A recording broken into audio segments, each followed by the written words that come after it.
What's good, YouTube? Today we talking about the 3 biggest red flags to look out for when it comes to guests renting your vehicles on Turo.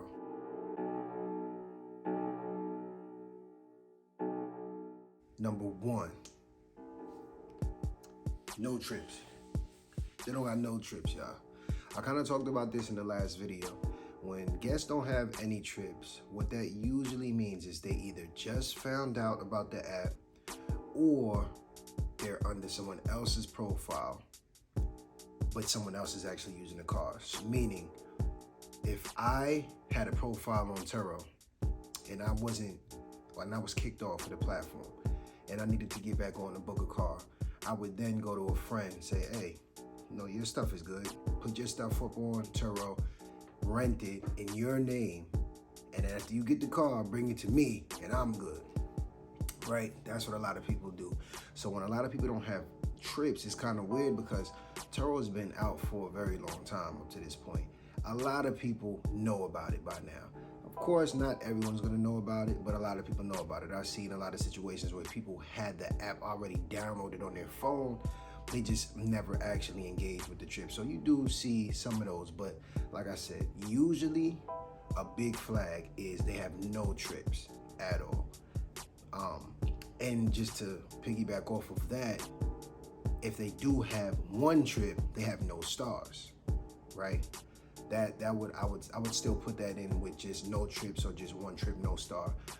Because when they have a trip with no stars, usually what that means is the host that was hosting those people, they didn't give them a rating for a reason. Usually it's because the guests are usually petty. What do I mean by that? So let's say you had an issue finding the car, but I'm your host and I give you all the information you needed. I text everything out. I sent pictures, everything, right? Videos, all of that. But you still had a problem finding that car. You could then, after your trip is up, be petty and say, I'm gonna give him a 4-star because I feel as though I couldn't find the car and it was his fault, right? Now, if I were to rate you immediately after your trip and give you a 5-star, you could still turn around and be like, nah, I think you deserve a 3 stars for that because I really just had a problem looking for the car and I really don't like you. So usually guests or hosts will wait until the person rates their trip before they give them a rating because they don't know how they're gonna react, how they're gonna respond.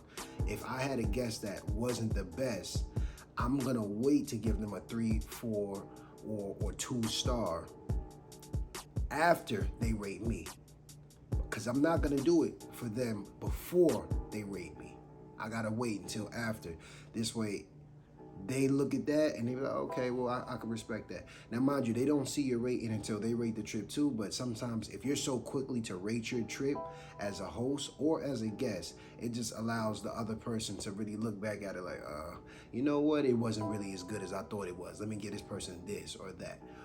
So when a host doesn't give anybody any stars, they just automatically assume on the back end, it's gonna come back negative on their end. And people might give them a bad rating just for being petty. Not because anything was wrong, just for being petty. So they're like, you know what? I'm not gonna give them a rating to piss them off at all and just leave them to do whatever they wanna do because I don't want them to come back now and rate me if they know that I'm rating them something. Just because people got that idea, they got that third, sixth sense or whatever the case may be, and they know when they effed up, they know they're gonna get a bad review. So that would be number 1. I put all of that in number 1. Number 2, I talked about this as well in the last video. They extend their trip more than twice. Now, again, this is not gonna be everybody on the platform, right? It's not gonna be everybody. But usually when someone books a trip, and this goes beyond Turo, this could be flying out, this could be anywhere. When someone books their trip, they usually have a round trip, right? They usually have a round trip in mind. Let's say I leave Monday, I know I gotta be back wherever I'm at on Friday, so I won't need the car any longer.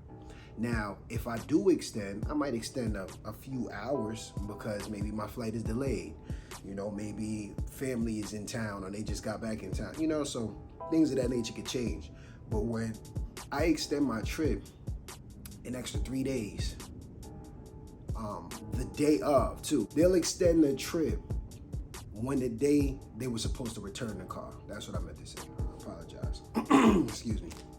So when that happens, that's weird because it's like, again, so you just found out that you got to extend another 3 to 5 days the day you were supposed to return my car.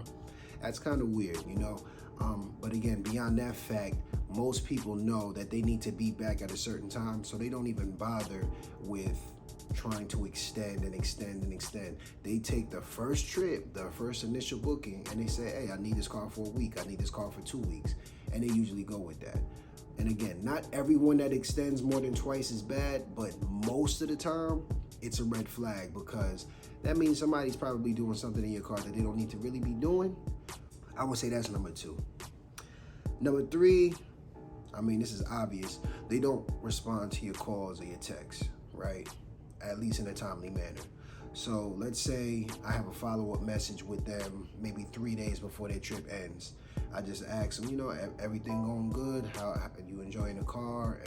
And you don't have to do this with every trip, but just, you know, you like to check in with people, make sure everything is good.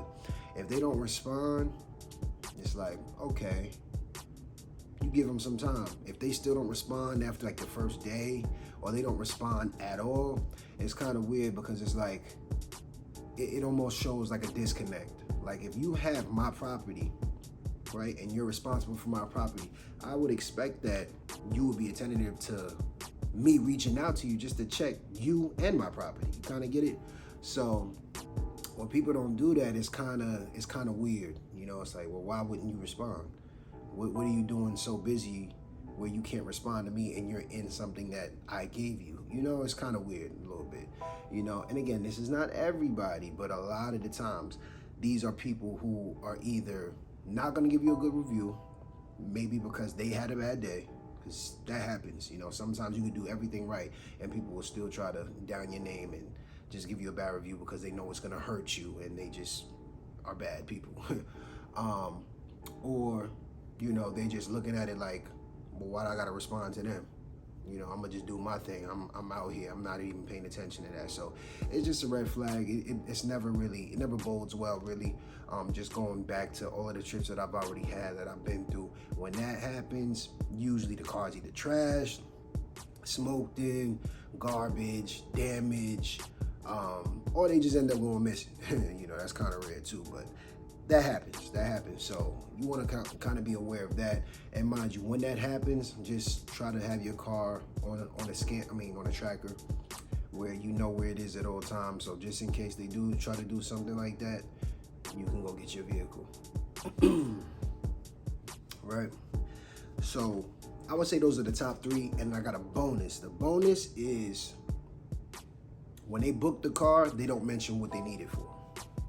Right? Now, again, that's not everybody. This is not an everybody video. This is most people.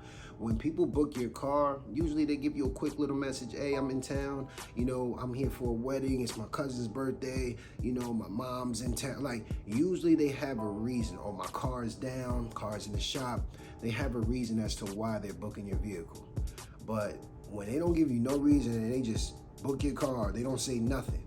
And mind you, as a host, you're usually supposed to reach out to the person and be like, oh, I appreciate you for renting my car, you know, if you need anything. So it's like, we initially already send that message out. And if you don't, I would advise you to, right? Just to, you know, make the guest feel more comfortable. But when we reach out and we send that first message and we don't get nothing back, and they don't even give us a reason as to why they're booking the vehicle in the first place, that's a red flag, because now it's kind of sneaky. Now, like, well, what are you doing? Are you going to be in town? Are you going to be out of town? Like, are you going to be in this vicinity? Like, and again, we don't need to know your whole trip. We don't need to know your whole plans. We would just like to know just the very basis knowledge as to why you're booking the vehicle. That's all. So when people are wary of giving up that information, that could also be a red flag as well. So I would say those are the top 3 plus the bonus as to red flags you need to look out for when it comes to running a Turo business. Again, there's many more that I'll probably cover, but these are like the top ones, because once you see these things, you'll realize, damn, once you get your car back, yep, I should have looked for that. Oh, I knew it. It just happens too often. So you want to look out for these things. You want to be careful. You want to have trackers in your car. You want to vet these people, these guests that's going to be booking your car, that's going to be in your car using it. And you just want to be careful, just going forward with running this business, knowing that these are factors or issues that you can run into, and just hopefully try to do your best to avoid them at all costs. So yeah, man, if y'all appreciate this information, make sure you like this video, make sure you subscribe, make sure you share it to other people, especially if you're looking to get into this Turo business. Once again, I will be covering more information. I'll have another video talking about green flags to look out for, and just different things and problems that happen in the business, how to get more money in the business, what to look out for, especially in times like this, because it's a downtime. People are not really spending that much money. So definitely just stay tuned for the next video that we do drop. And man, I will see y'all later. Peace.